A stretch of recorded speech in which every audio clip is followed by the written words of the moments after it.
tarde, obrigada pelo convite de participar aqui com vocês desse evento. Eu vou falar, então, sobre as pesquisas, a prevenção, e o professor Paulo Bertolucci vai falar sobre o tratamento. Então, primeiro, entendendo a demência, a doença de Alzheimer, vou falar rapidamente algumas coisas que eu acho que são importantes para a gente situar bem o conhecimento. Porque muitas vezes a gente ouve assim, o meu pai, minha mãe, meu tio, ele não tem doença de Alzheimer, ele tem demência, como se fossem duas coisas muito distintas, né? E até com um certo alívio, ele não tem Alzheimer, ele tem demência, né? O que é demência? Demência, para o médico, para a medicina, é uma situação, uma doença, em que há um declínio cognitivo progressivo em relação à capacidade intelectual prévia daquele indivíduo, que leva ao comprometimento das suas atividades sociais, profissionais, das suas atividades da vida diária. É uma doença que está no sistema nervoso central, né? E uma das causas de demência é a doença de Alzheimer. Então, é um termo guarda-chuva que engloba diversos diagnósticos. A principal causa de demência é, sim, a doença de Alzheimer. Por isso que, às vezes, existe uma dificuldade em diferenciar esses dois termos. Mas existem outras formas de demência. No nosso meio, aqui no Brasil, por exemplo, a segunda principal causa de demência é a demência vascular, a demência secundária a insultos vasculares, a derrames no cérebro. Outras doenças importantes, demências importantes, a doença por corpos de Levy, a demência frontotemporal. Então, demência é um termo que engloba, inclusive, a doença de Alzheimer. A doença é a principal causa de demência. Aqui vocês podem ver a foto do Alzheimer, que ele descreveu todas as alterações que a gente conhece patológicas da doença, a maioria delas, em 1906, ao estudar essa paciente, que está a foto de baixo aí do slide, e descrever a doença na forma como a gente a conhece hoje. Então, a principal doença é a doença de Alzheimer. Está falhando, né? Está falhando o microfone? Eu acho que está falhando. A principal causa de demência é a doença de Alzheimer. A maior prevalência, a maior chance de um indivíduo ter demência é após os 65 anos de idade, indivíduos analfabetos após os 60 anos de idade. É uma doença, na maioria das vezes, com um curso bastante insidioso, progressivo, e é uma doença neurodegenerativa. Significa que existe uma alteração em algumas proteínas do cérebro, e essas alterações vão levando à morte dos neurônios. E qual a importância da gente estar aqui preocupado com o estudo das demências e da doença de Alzheimer? A importância, bem prática, é que, à medida que nós estamos envelhecendo, a quantidade de indivíduos vivendo com demência e com doença de Alzheimer vai aumentar significativamente. A gente pode observar que, em 2050, a projeção é que exista quase 3 vezes mais indivíduos vivendo com demência no mundo do que hoje. E esse aumento ele vai ser muito maior em países de baixa renda per capita, como o nosso, por exemplo. Então, a maior porcentagem de indivíduos que vai fazer parte desse grupo de pessoas vivendo com demência vai estar em países de baixa renda per capita, e média renda per capita. No Brasil, a gente tem hoje cerca de 1,5 milhões de pessoas vivendo com demência, e a expectativa é que, em 2050, sejam 6 milhões de brasileiros vivendo com demência. E, no mundo, existe o diagnóstico anual de 10 milhões de novos casos. Então, é um problema de saúde pública na nossa sociedade e também no mundo todo. O custo envolvido no tratamento desses pacientes é bastante alto, então, a gente imagina 2 trilhões de dólares em 2030. E, no Brasil, o maior contingente de aumento vai se dar na população de 80 anos ou mais. Então, é uma população que vai aumentar bastante nos próximos anos e uma população que está sob maior risco de desenvolver demência e doença de Alzheimer. A doença de Alzheimer e as outras demências, elas correspondem à 7ª principal causa de mortalidade no mundo hoje em dia. Então, é uma causa muito importante de mortalidade. A gente pode observar nesse gráfico das barrinhas que essa importância é maior ainda nos países de alta renda per capita, né? Desculpa. E também queria mostrar para vocês essa listagem. 7, que é a doença de Alzheimer e outras demências, a gente vê que está na 7ª posição de causa de mortalidade, e a gente observa que houve um aumento de 2000 para 2019 de 181%. Por que isso?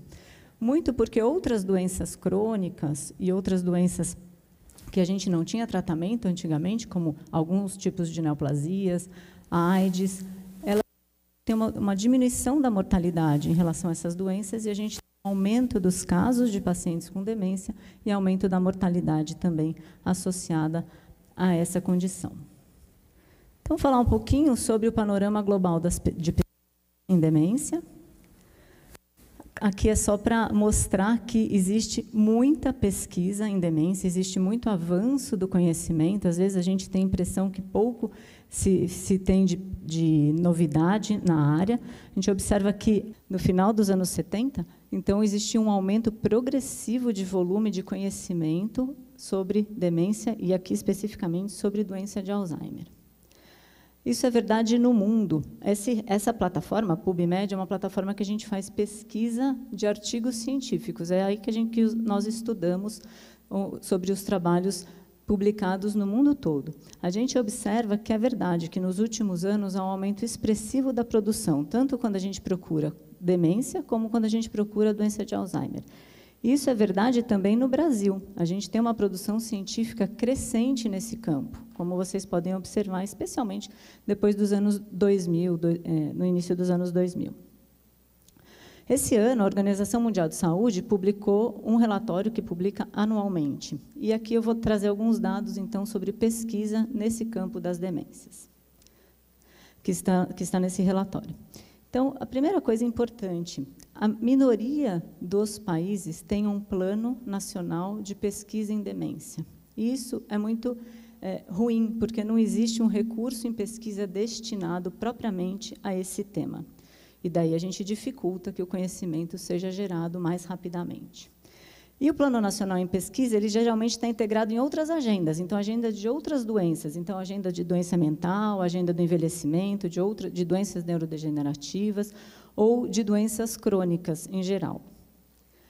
O investimento em pesquisa, também, aqui a gente tem que observar que ele é maior nos países que têm maior prevalência de demência, e ele é muito menor em países de baixa e média renda como o nosso. Então, a gente observa que, apesar de ter avanço em pesquisa nos últimos anos, a quantidade destinada à pesquisa em países como o nosso ainda é bastante baixa. Aqui a gente também observa a porcentagem de pesquisa em demência em relação ao total de pesquisas, e é realmente uma parte pequena. Se a gente lembrar que a 7ª causa de mortalidade, a gente tem destino de pouca porcentagem em relação a todas as outras condições médicas pesquisadas. E esse volume de pesquisa é muito maior em países de alta renda per capita. Então, realmente, a gente está atrás da pesquisa se a gente comparar com outros países. E, de novo, se a gente olhar a produção científica global em algumas doenças crônicas, a gente vê que a demência aqui é o primeiro lado do gráfico, que está dizendo que é o que recebe menos dinheiro, que tem menos quantidade de produções em relação às outras doenças, como neoplasia, que ocupa a outro extremo do gráfico. A gente tem muito mais avanço de conhecimento em neoplasias do que em demência. Lembrando, de novo, que demência é a 7ª causa de mortalidade. Isso daqui é o que eu acho que é mais importante da gente pensar hoje. Se a sociedade civil não se organizar, a gente perde. A gente pode ver isso com muita clareza na luta dos pacientes vivendo com HIV. Quando a sociedade civil se organizou para olhar para esses pacientes, e quem se organizou, então, foram os pacientes e os familiares desses pacientes, a doença passou a ser mais estudada, a doença ficou mais em evidência. Se a gente não tiver o envolvimento no processo de pesquisa das pessoas vivendo com demência, a gente vai andar mais devagar.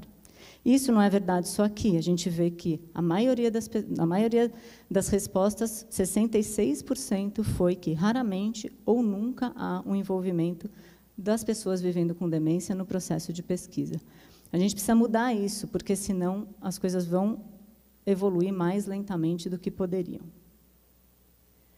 Em relação às estratégias de prevenção, então, o segundo tema que eu fiquei de falar, Eu vou apontar 2 fatores de risco, primeiro, que a gente não tem como mudar.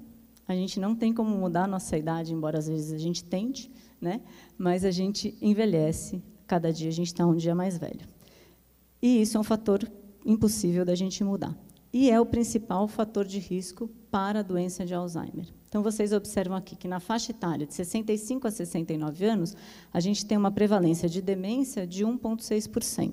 Lembrando, demência, aquele termo guarda-chuva, a maioria das pessoas, doença de Alzheimer. Quando eu olho lá, 85 ou mais, quase 40% dos indivíduos vão ter demência. Então, envelhecer é o principal fator de risco, ainda não temos o que fazer para prevenir o envelhecimento. E também as mulheres têm mais doença de Alzheimer do que os homens. A gente observa aqui, a curva vai ficando cada vez mais distante da prevalência de demência em mulheres do que em homens. Então, esses 2 fatores, envelhecer e o sexo, a gente não tem como mudar. Agora, o que a gente vai falar de prevenção, a gente vai justamente pensar no que nós podemos fazer individualmente, enquanto sociedade, para diminuir a ocorrência de demência nos próximos anos. Quando a gente fala em prevenção, a gente pensa em reserva cognitiva. Reserva cognitiva é um termo teórico que a gente usa para tentar explicar a capacidade do cérebro quando entra em contato com o processo de agressão, o processo patológico das demências. Então, se eu tenho uma grande reserva cognitiva, eu preciso de mais doença no meu cérebro para eu começar a desenvolver o quadro clínico de demência. Se eu tenho menos reserva cognitiva, o pouquinho de doença que já apareça, eu já começo a perder minha autonomia, eu já começo a ter sintomas mais significativos. A reserva cognitiva, então, vai depender da biologia, a gente acabou de falar, mulheres têm, né, mais chance de ter demência. Do status psicológico, da educação, da realização de atividades e do meio ambiente que você está inserido. Então, vamos pensar nos fatores de risco modificáveis. Então, um fator de risco muito importante, e isoladamente o principal fator de risco, é a baixa escolaridade. A gente sabe que indivíduos, como eu falei, analfabetos, eles têm demência mais precocemente, em idade mais jovem, e têm mais chance de ter demência.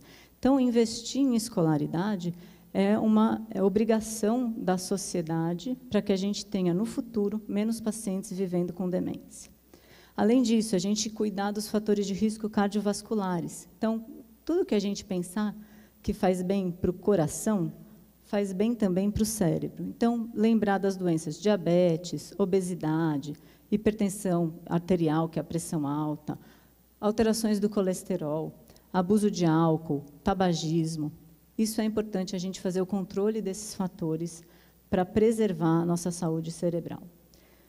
Depressão. A gente sabe que existem diversos trabalhos mostrando a associação entre depressão e maior chance de desenvolver demência no futuro. Então, não só ter depressão, como diagnosticar e tratar a depressão faz diferença na evolução do indivíduo.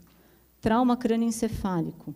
A gente sabe que devemos evitar exposição continuada a trauma crânioencefálico. Por exemplo, alguns esportes que a gente tem traumatismo crânioencefálico repetidos, isso é um fator de risco para o desenvolvimento de demência no futuro. E os fatores protetores? Então, o principal fator protetor é a atividade física regular e aeróbica. A escolaridade, como a gente falou, então, se escolarizar é um fator protetor. E manter uma atividade social e cognitiva. Isso também aumenta a nossa reserva cognitiva. A atividade física é um campo muito grande de conhecimento que vem sendo desenvolvido nos últimos anos. Então, tem diversos trabalhos. Tem trabalho mostrando, por exemplo, que altera a espessura da região da memória, que é o hipocampo. Tem diversos trabalhos mostrando que a atividade física atua em diversos processos patológicos das demências. Então, maiores níveis de fator neurotrófico cerebral, a redução do risco cerebrovascular, e também trabalhos mostrando que existe a menor formação de deposição de uma das proteínas alteradas na doença, que é essa proteína que chama beta-amiloide. Então, a atividade física é essencial. E as atividades de lazer? As atividades de lazer também podem aumentar a reserva cognitiva, são um marcador associado a um estilo de vida saudável, então vai fazer diferença também a sociabilização do indivíduo, e também, então, talvez retardem o processo patológico da doença. Esse trabalho é de 2003, muito antigo. Foi publicado numa das principais revistas médicas do mundo, a New England Journal of Medicine, e mostrou que as atividades de lazer, quando feitas frequentemente era mais de uma vez por semana, podem mudar a ocorrência de demência no futuro. Aqui, jogar jogos de tabuleiro, leitura, aprender a tocar um instrumento musical ou tocar um instrumento musical e dançar. Esse trabalho é um trabalho muito importante, foi publicado ano passado em outra revista de expressão mundial muito grande, a Lancet. O que ele mostrou para a gente? Primeira coisa que eu queria que vocês observassem é que existem fatores divididos aí em idades. Então, a gente tem menos 45 anos, 45 a 65 e maior que 65 anos. Então, a primeira coisa é, nunca é tarde para a gente começar a se preocupar com o envelhecimento cerebral. É claro que, se eu olhar para esses fatores de risco mais precocemente ao longo da minha vida, eu vou ainda ter um benefício maior. Então, de novo, aparece aí a baixa escolaridade. E, se você prestar atenção, 7% da prevalência de demência no mundo poderia ser reduzida se a gente controlasse a baixa escolaridade. Outros fatores muito importantes, perda auditiva. Isso é um fator muito comum no nosso dia a dia. Muitos pacientes acham que não precisam cuidar da perda auditiva, que não vale a pena usar uma prótese, por exemplo, para ouvir melhor. E esse trabalho mostrou a análise de diversos outros trabalhos. É como se fosse um resumo, esse gráfico aqui, que a perda auditiva deve ser corrigida para que, no futuro, o indivíduo não tenha demência. Trauma crânioencefálico, a gente já falou, hipertensão arterial, a pressão alta, o abuso de álcool, então, mais de 21 unidades por semana, aumenta a chance do indivíduo ter demência, obesidade, o tabagismo, depressão, isolamento social. Então, a gente vai ter uma palestra sobre Covid. A gente sabe que o isolamento social, que é essencial para o controle da pandemia, que foi essencial para o controle, muito inicialmente, da pandemia, de uma forma bastante expressiva, ele é ruim para o cérebro. O indivíduo, se manter isolado social, ele aumenta a chance de ter demência. Sedentarismo, então, de novo, atividade física, a gente combate o sedentarismo com atividade física, poluição do ar e o diabetes. Então, você pode observar que a gente tem 40% de fatores potencialmente modificáveis. Se a gente conseguir diminuir em 40% aquele primeiro gráfico que mostra como vai aumentar o número de pessoas vivendo com demência lá na frente, a gente vai ter uma sociedade mais saudável, certamente. Como que esses fatores atuam? Então, muitos deles atuam aumentando a reserva cognitiva, então, cuidar da audição, a educação, o treino cognitivo, então, manter o cérebro ativo, prevenir o isolamento social e tratar a depressão e fazer atividade física. Outro mecanismo é a redução da inflamação cerebral, e daí, de novo, o exercício físico atua nesse mecanismo, e também trabalhos mostrando que a dieta do Mediterrâneo, que é rica em frutas, legumes, peixe, azeite, ela é uma dieta muito mais preventiva em relação à demência. E também os fatores que levam à redução do dano cerebral, do estresse oxidativo, vascular ou neurotóxico. A obesidade, de novo, a interação social, tratar a depressão, exercício físico, a dieta do Mediterrâneo e tratar os fatores de risco cardiovasculares, hipertensão arterial, diabetes e colesterol. Aqui é um trabalho também de prevenção publicado o ano passado em relação à doença de Alzheimer. Aquele primeiro do Lancet em relação às demências, aqui em relação à doença de Alzheimer. E a gente corrobora as informações daquele artigo do Lancet, de novo, mostrando que nunca é tarde para a gente tomar algumas atitudes de prevenção das demências e que, em verde, são os fatores de risco que têm maior expressão, maior significância científica, ou seja, que realmente são de mais importância da gente combater. Então, quais são? Muitos vão ter relação com aquele primeiro gráfico. Depressão, um aumento de uma substância que se chama homocisteína, que a gente sempre dosa nos nossos pacientes, o controle de obesidade, traumatismo crânioencefálico, controle da pressão alta, hipertensão e, de novo, escolaridade. E aqui ele coloca, olha, a escolaridade deve ser pelo menos de 6 anos, ou seja, aqui no nosso país seria completar a 6ª série, pelo menos. E, de novo, atividade cognitiva. Então, manter o cérebro ativo, promover novos aprendizados para o cérebro constantemente. Queria tentar juntar os 2 temas, prevenção e pesquisa, no campo de demência, e falar um pouquinho sobre o estudo FINGER. É um estudo muito importante, foi feito inicialmente na Finlândia, mostrando, então, que algumas intervenções são capazes de mudar a prevalência de demência no futuro. Quais são essas intervenções? O acompanhamento nutricional, atividade física, que é grande, como a gente está vendo, 2 a 3 vezes por semana musculação e 5 a 6 vezes por semana atividade aeróbica, atividade cognitiva semanal e a redução dos fatores de risco cardiovasculares. Esse estudo mostrou para a gente que houve, sim, uma diferença, tanto na memória, quanto na velocidade de processamento, como numa função bastante complexa, que é a função executiva, que é a nossa capacidade de planejar e executar uma ação, em termos bem gerais. E mostrar para vocês que, recentemente, esse estudo foi ampliado do ponto de vista mundial e existe um braço desse estudo a começar a ser realizado aqui na América Latina, e o Brasil tem alguns centros que vão participar desse estudo FINGER da América Latina. Foi tema do editorial da Lancet, esse início do FINGER aqui na América Latina, e daqui a alguns anos nós vamos... A pandemia atrapalhou um pouquinho o início do recrutamento dos pacientes, mas daqui a alguns anos nós vamos ter também alguns resultados para mostrar para vocês. Então, eu gostaria de finalizar novamente agradecendo o convite e deixando a mensagem que é: previna-se, nunca é tarde para você começar a mudar o estilo de vida, se for possível, a incluir esses hábitos de prevenção. E falando de doença, né, desses aspectos gerais, entendemos muito aí do começo dela, dos fatores de risco, fatores de prevenção, mas e como trata, né? Depois que a gente acendeu o fósforo da doença de Alzheimer e ela começou, como que a gente trata, né, o que tem de novidades nisso? E, para aprofundar nesse assunto, vou convidar para subir ao palco o Dr. Paulo Bertolucci, ele que é graduado em Medicina pela Universidade Federal do Rio Grande do Sul, onde também fez residência em Neurologia, mestrado e doutorado pela Escola Paulista de Medicina, da Universidade Federal de São Paulo, pós-doutorado pelo Instituto de Neuroquímica, da Universidade de Londres, professor titular da disciplina de Neurologia da Escola Paulista de Medicina. Ele é coordenador do Núcleo de Envelhecimento Cerebral da Escola Paulista de Medicina. Muito obrigada. O palco todo seu.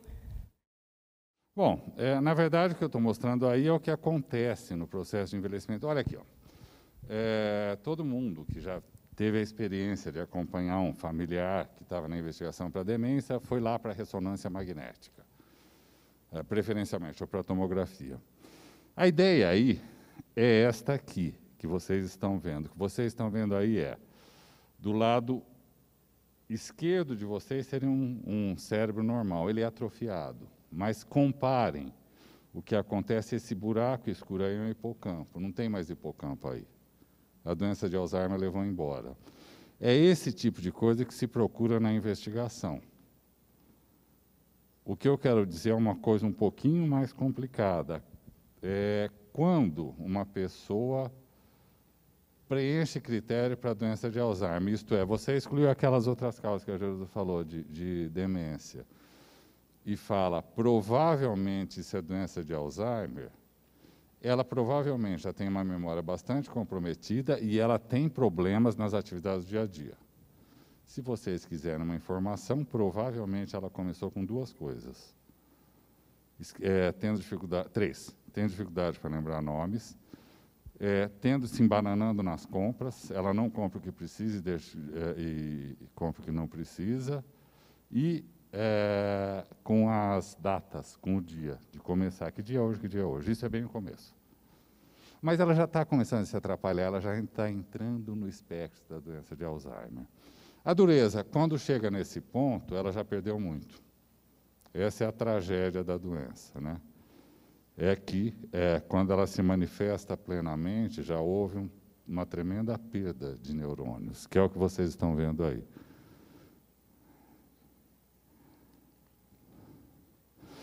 E aí, você vai ter 3 problemas. Não obrigatoriamente o terceiro é variável. Essa pessoa tem alteração de memória, de linguagem, em outras palavras, de cognição.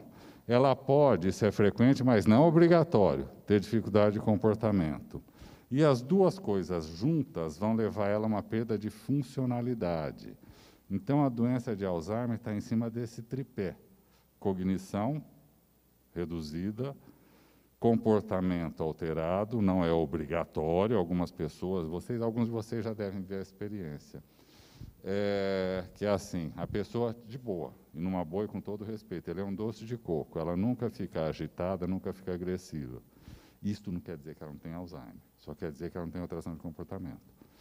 A dureza com a alteração cognitiva, ela vai perdendo, ela vai dependendo cada vez mais de que alguém faça por ela, porque ela não consegue mais. Esse é o tripé. E aí, você vai tratar. Eu não sei, eu fico me vendo assim, eu sou narcisista, mas mesmo para mim está exagerado. O tratamento que tem disponível hoje, é o que eu estou mostrando aqui. Então, tem aí o que está em cima e na frente do quadradinho vermelho é o SAL, é o princípio ativo e também é o genérico. Eu coloquei todos os nomes que eu encontrei de nome comercial, que é para vocês que estão aqui, quem está nos assistindo, para situar, porque pode ser que você use com um outro similar e aí ele vai estar nessas listas. Esses 3 aí, donepezila, galantamina e rivastigmina, basicamente o que eles fazem é reduzir a degradação de um mensageiro químico que tem no cérebro, a acetilcolina. Eles inibem a enzima que quebra isso. Agora, aqui tem uma coisa. Na doença de Alzheimer, você tem pouca acetilcolina, porque, por azar, os neurônios que produzem acetilcolina são os primeiros a sofrer com a doença. Por isso que as pessoas têm dificuldade de memória, por isso que elas têm algumas alterações do comportamento. Não são só esses, tem este outro, a memantina, que é um pouco mais recente. Está tudo aí, o nome comercial e tudo mais. Que ela pode ser usada numa fase um pouco mais avançada. Ela não funciona bem na fase inicial. Olha aqui, se alguém aqui, ou que está nos vendo aí, né, à distância, falar, mas a minha mãe está numa fase inicial e está usando. Não está errado, eu não estou dizendo isso, eu só estou dizendo que a chance que isso funcione numa fase inicial é reduzida. Tem que ter critério para prescrever essas coisas. E é isso que você tem de medicação, né? O que você espera com a medicação? A gente podia fazer um quiz aqui, vocês não acham? Quem acha que fica na mesma, levanta a mão. Quem acha que vai melhorar um pouco, eu estou gostando do entusiasmo da plateia. E quem acha que vai melhorar muito? Não, infelizmente. O mais provável é que a pessoa fique na mesma. Tem alguma chance que, por um período, ela melhore um pouco. Mas é isso. E aqui é importante isso, pessoal. É importante, porque olha aqui, quando você está com dor de cabeça e toma uma aspirina, a sua expectativa é, eu vou ficar sem a dor de cabeça, eu sei qual é o efeito da aspirina para dor de cabeça. É a mesma coisa. Aqui você precisa saber o que se espera. E o que se espera, doutora, nós vamos começar as notícias agora. É isso aqui, olha. Que a pessoa piore mais devagar ou fique na mesma. E eu já ouvi isso que está aqui em cima. Então, todo esforço é para isso? É para isso. É para isso. Porque a alternativa é outra. A alternativa é piorar ainda mais rápido. O que vai ser, então? O que eu quero dizer com isso é que, quando você está falando de uma doença progressiva, você estabilizar é um negocião.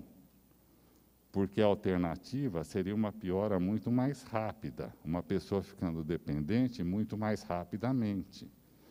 Então, se você olha por esse ângulo, fica legal, fica bom. Né? Quer dizer, bom não é, mas é o que tem para hoje, é alguma coisa o que eu estou dizendo. Na realidade, o que você está procurando, como de costume, é deixar essa pessoa, e no final das contas é isso, o mais funcional possível, pelo maior tempo possível. É isto. Podia encerrar aqui, mas não vou. Essas pessoas podem piorar, e isso eu queria chamar a atenção especificamente.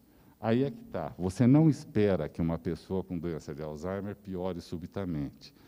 Se ela piorar subitamente, tem uma boa chance que seja uma complicação em cima da doença. Por exemplo, ela se desidratou, ou, por exemplo, ela tem uma infecção urinária. O que eu quero dizer aqui é, se uma pessoa com doença de Alzheimer piora subitamente, ela tem que ser investigada. De jeito nenhum você pode considerar a doença de Alzheimer progrediu, ela não progride assim. Ela é gradual. Né? E quando ela é gradual e está piorando claramente, o que você pode fazer em termos de medicação, ou associar a memantina, porque vamos lembrar que ela começou provavelmente com um daqueles inibidores, ou trocar o inibidor. O que eu estou dizendo para vocês é, a pessoa estava usando donepezila, ia lá mais ou menos estabilizada, aí escorregou. Neste momento você pode tentar um dos outros dois, ou associar a memantina, ou associar a memantina e depois trocar. O que eu quero dizer com isso é que não tem tanta, não tem tanta medicação assim, mas você pode fazer o melhor possível com a que existe disponível. Só para minha informação, eu estou vendo um negócio do Zoom aqui, meu tempo acabou, é isso? Sim?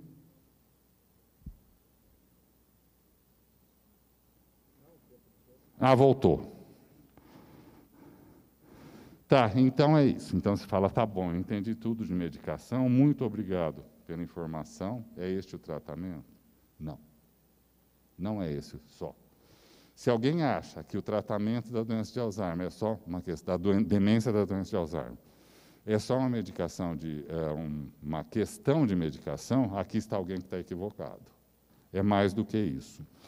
A Jerusa habilmente pegou a parte charmosa da prevenção. Como vingança, eu vou falar aqui, eu posso me perguntar isso, e o que acontece, porque você pegou a parte charmosa, o que acontece se eu fizer aquilo, ou algumas daquelas coisas, para quem já tem a demência?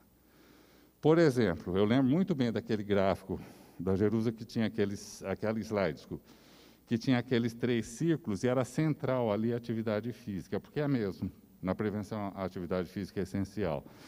E o que acontece se você fizer atividade física em alguém que já está com a demência da doença de Alzheimer?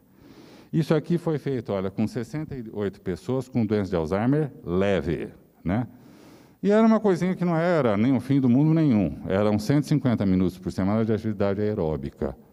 Isso foi feito por 6 meses. E você tem 2 gráficos aí.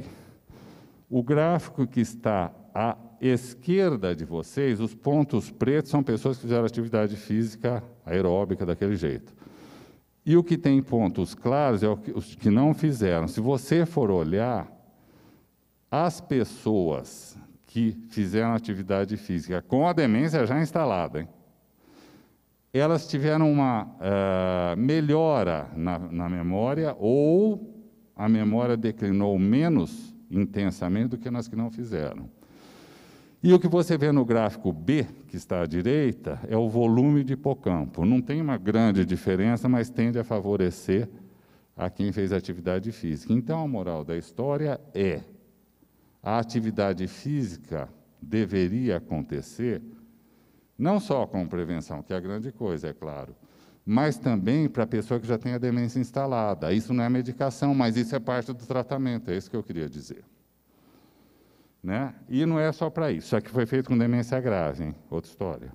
E aqui é alteração de comportamento. Pessoal, é assim, vocês estão vendo esse lindo gráfico à direita.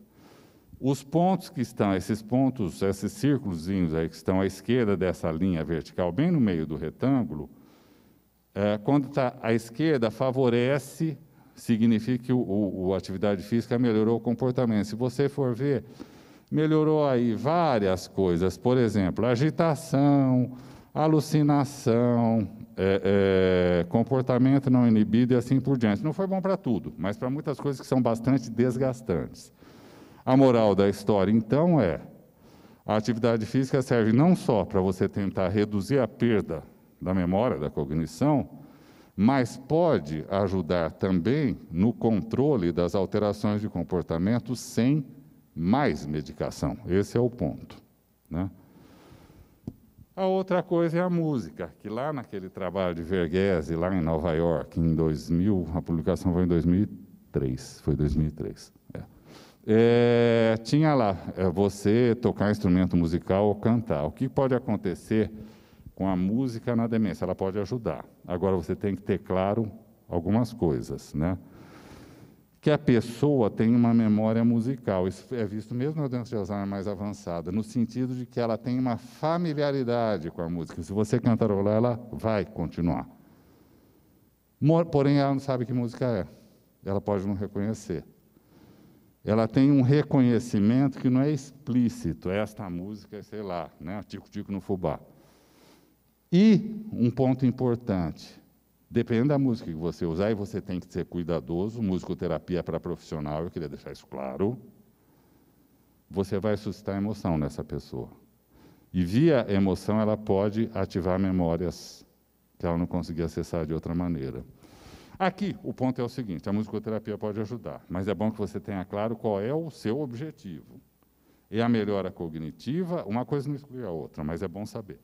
Ou é melhorar o comportamento, as duas coisas. Então, está aqui uma outra abordagem possível. E aqui, eu vou falar muito rapidamente, uma vez, um professor universitário que tinha, ele sabia disso, né? Diagnóstico de doença de Alzheimer, eu tinha sugerido para ele fazer reabilitação, terapia ocupacional. Ele, na volta, entrou fumegando no meu consultório e falou: eu não sou criança. Aquela mulher deu quebra-cabeça infantil para eu fazer. Aqui vocês veem uma coisa. Essas coisas não podem ser amadoras. Esse tipo de intervenção tem que ser feito por quem entende do assunto. Eu queria deixar claro, não foi eu quem indicou a profissional, foi a família dele que tinha um amigo ou coisa que o valha. Só para deixar claro, hein? Que foi inadequada. A reabilitação funciona, mas é bom ter alguns princípios em mente. A primeiríssima coisa aqui é o que está em vermelho, né?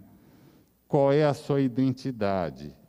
Identidade aqui significa que pessoa você era e que pessoa você é agora. Porque é a partir daí que eu vou conseguir estabelecer que atividades podemos fazer com você. E não sair assim, ao Deus dará. A segunda pergunta é: quais são os seus interesses? Neste caso, por exemplo, pode ser o que você gostaria que fosse melhor das dificuldades que você tem hoje por causa da doença de Alzheimer. E o terceiro, que habilidades você tem preservadas, porque você vai precisar casar o que a identidade da pessoa, com as habilidades que ela tem preservadas, é isso que você vai usar no processo de reabilitação, para tentar atingir os objetivos. Então, funciona, se for bem planejado. Senão sobra para mim gente furiosa com quebra-cabeça infantil. E tem só mais uma coisa, eu prometo que eu vou terminar. Outro dia, eu recebi uma senhora, que era muito boazinha comigo, ela sempre foi muito boa, a gente tem uma amizade. Mas a filha falou, no fim de semana, ela fica agressiva na hora do banho. Qual é a pergunta aqui? Não é que ela não gosta de tomar banho, de segunda a sexta ela toma lindamente. A pergunta primeira, e era isso mesmo, é a mesma pessoa que leva ela ao banho no fim de semana? Porque, se não for, o problema aqui é de manejo. E aqui eu estou concluindo o que eu queria falar para vocês com o comportamento. E aqui precisa da ajuda de quem cuida. Que é isso, que é olhar. Tem situações em que aumenta a chance de acontecer a alteração do comportamento. Neste caso, por exemplo, a situação era fim de semana. Era nessa hora que ela estrilava no banho. Quando tem uma alteração de comportamento, você deveria, na hora, isso é importante que você tenha na cabeça, esse tipo de coisa. Você deveria prestar atenção o que aconteceu antes de começar a alteração de comportamento. Tinha mais coisa, além da agressividade, seja lá do que for que aconteceu junto, né, mais alterações de comportamento. Como é que ele começou? Foi vindo ou já explodiu e foi em frente? Como é que ele foi em frente, como é que ele terminou? Isso te ajuda a fazer intervenções adequadas, sem entulhar a pessoa de medicação. Eu vou dar só um exemplo, porque meu tempo está estourado. Não? Tá. É que tem alteração, eu vou pegar só um exemplo, que aliás é frequente. Não dorme, né? Bom, ou não dorme aí, é vago. Uma pessoa pode não dormir, no sentido de que ela deita, dorme, mas acorda e não dorme mais, ou seja, pouco tempo de sono. Ela deita e dorme, acorda. Demora, dorme de novo, acorda, dorme. Ou ela agita a noite inteira. São coisas diferentes. Você pode aposentar tudo isso como não dorme bem. Mas, e aí entra aquele quadrinho, aquela listazinha de informações que eu tinha falado, para ajudar. A pergunta básica é essa mesmo, para qualquer alteração. Por que que não dorme? O que acontece? Conta para mim. Está na hora de dormir, e aí? Né? Ops. Se vocês quiserem, por exemplo, informações neste caso específico, né? Como é que você vai caracterizar? Qual é o problema do não dorme aí? Em que horário a pessoa vai para a cama? Em que horário ela levanta normalmente? Ela levanta para ir ao banheiro? Ela levanta muitas vezes para ir ao banheiro? Ou ela faz outras coisas? Por exemplo, fica andando pela casa, né?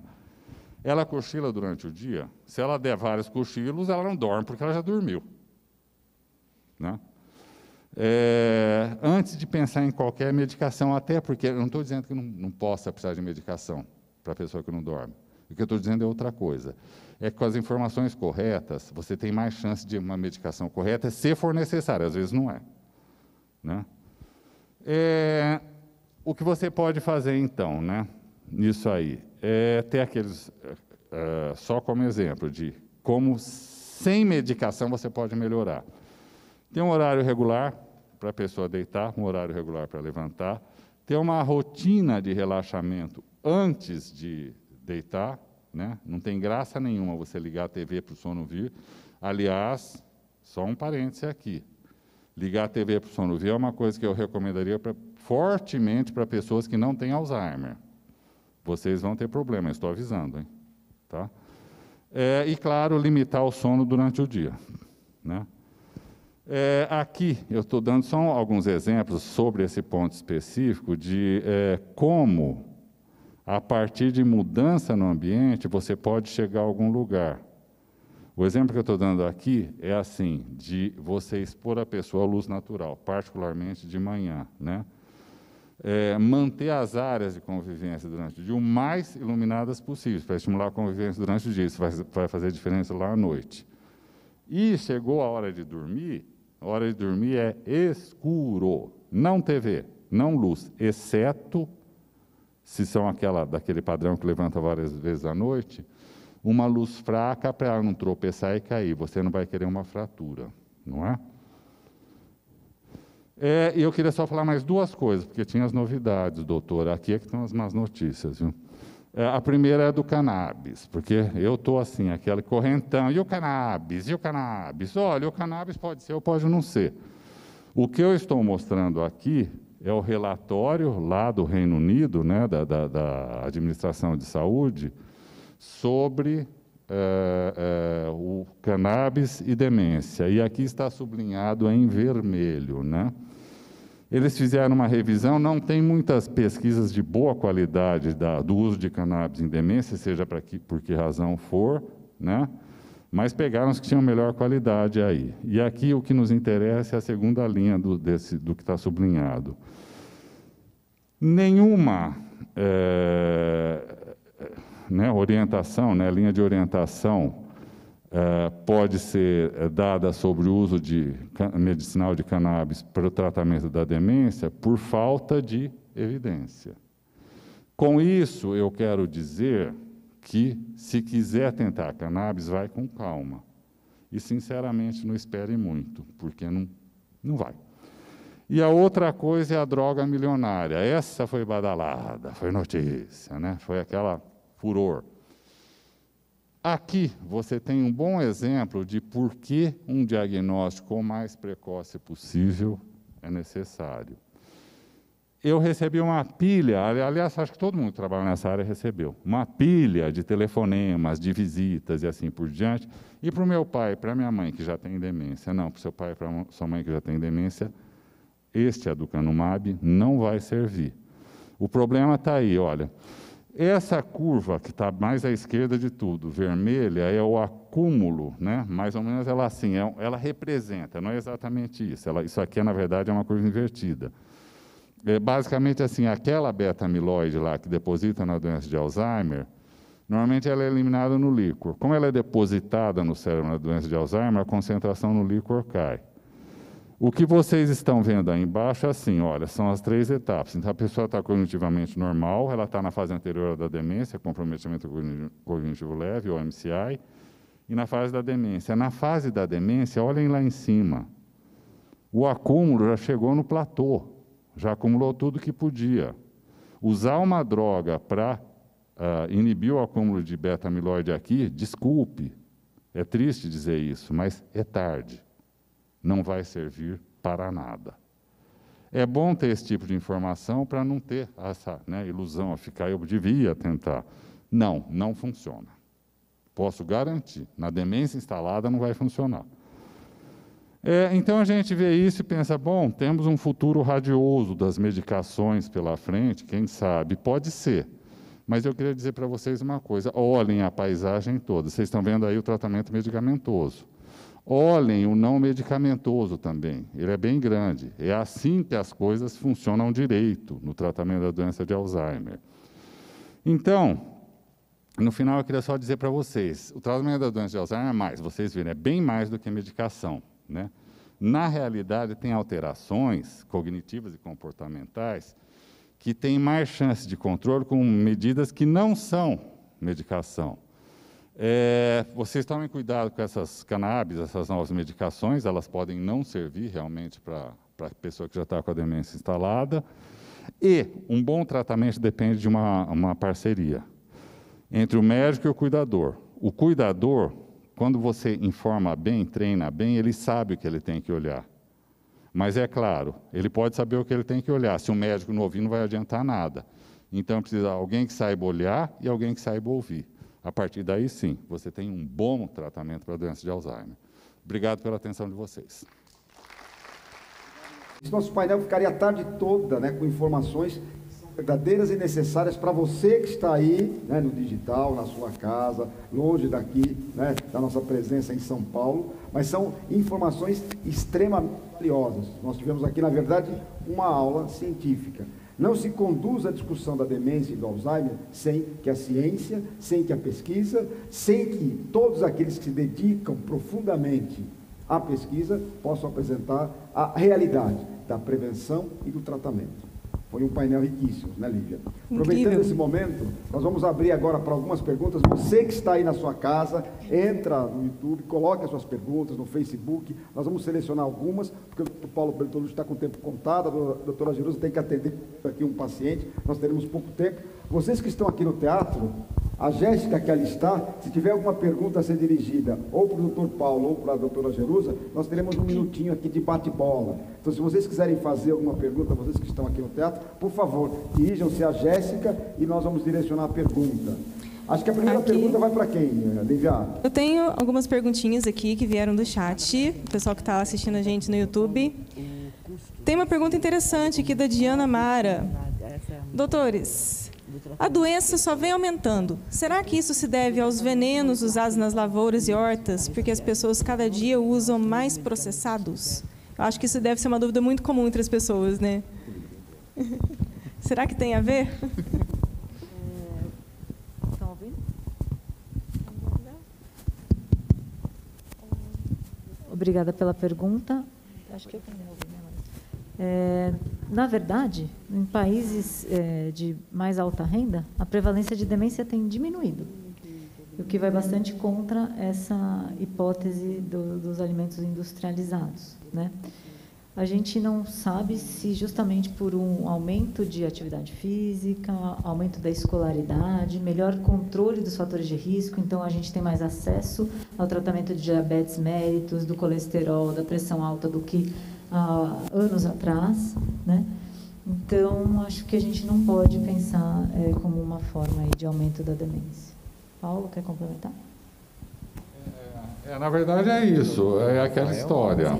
Envelhecer tem seus problemas. Você pode não escolher não envelhecer, mas, se essa for a sua escolha, né, a sua vida encurta. Tem alguma coisa sobre poluição, né? Mas é assim, mas está bem longe de estar provado. Assim, não dá para associar, né, diretamente. O problema é, as pessoas envelhecem. Se elas envelhecem sem juízo, é o que você vê. Show. Uma pergunta aqui da Neuza Rocha. Neuza, você que fez a pergunta, eu vou dirigir, acho que tanto o Dr. Paulo quanto a doutora Jerusa podem responder. Pergunta é, por que a prevalência da demência nas mulheres e dentro da perspectiva da medicação? A medicação independe, né, se for homem ou mulher, o uso da medicação? Bom, primeiro a parte mais simples. Não, independe. Não tem diferença no efeito de acordo com o sexo, isso independe. Agora, por que nas mulheres? Aí tem uma vingança, a divisão da alma. A gente não sabe bem por que as mulheres têm mais demência que os homens. Tem um papel da falta do estrogênio, né, na menopausa, mas a gente não tem clareza por que essa diferenciação. Temos? Não, na verdade tem até aquela história da proteção, que o estrógeno protege, que no fim não foi demonstrado realmente que fosse. Interessante isso sobre as mulheres, né? Eu tenho um aluno que mencionou até na faculdade, professora, mas as mulheres têm mais Alzheimer porque elas vivem até envelhecer e os homens geralmente morrem mais cedo. Mas mesmo corrigindo, ainda assim. É uma hipótese de aumento de sobrevida, de menos estresse ao longo da vida, pensando no passado, que as mulheres não trabalhavam tanto fora de casa como os homens. Mas, sim, são muitos fatores. Show. Tem mais perguntinhas aí? Mais uma pergunta aí? Tem mais uma aqui, ó. Tem mais duas aqui. A gente vai encerrar. O doutor Paulo precisa sair, a doutora Jerusa também. Tem uma pergunta aqui do Edgar Leite, também lá online, acompanhando a gente. Entendi que a doença de Alzheimer não afeta os neurônios, mas ligações entre eles. É verdade? Ela leva à morte dos neurônios. Sim. A gente tem a deposição dessa proteína que a gente falou bastante, que é a beta-amiloide, fora dos neurônios, mas no cérebro, e a outra proteína envolvida, que se chama proteína tal, que ela sofre um processo de hiperfosforilação, ela leva à morte dos neurônios, sim. Eu acho que talvez seja um equívoco assim. Edgar começa pelas sinapses, pelas conexões, ela detona, ela altera a função das sinapses. Isso já leva a problema, mas para completar a situação, na sequência os neurônios vão morrer, sim. Por isso que o cérebro atrofia. Show. Muito bem. Eu acho que vocês aí em casa, ou que estão aí no digital, se tiverem perguntas, direcionem para a gente no super, a gente vai encaminhar ao Dr. Paulo Bertolucci, à doutora Jerusa. Vocês que estão aqui no auditório, se quiserem fazer alguma pergunta, está aberto ali. Nós vamos encerrar esse painel. É um painel riquíssimo. Eu acho que a gente tem informação de sobra e dizer. A ciência vai estar à disposição para que nós possamos cuidar da prevenção, para que nós possamos cuidar através da medicação e da pesquisa. Muito obrigado a todos, obrigado, doutora Jerusa, uma salva de palmas para a doutora Jerusa, para o doutor Paulo Bertolucci.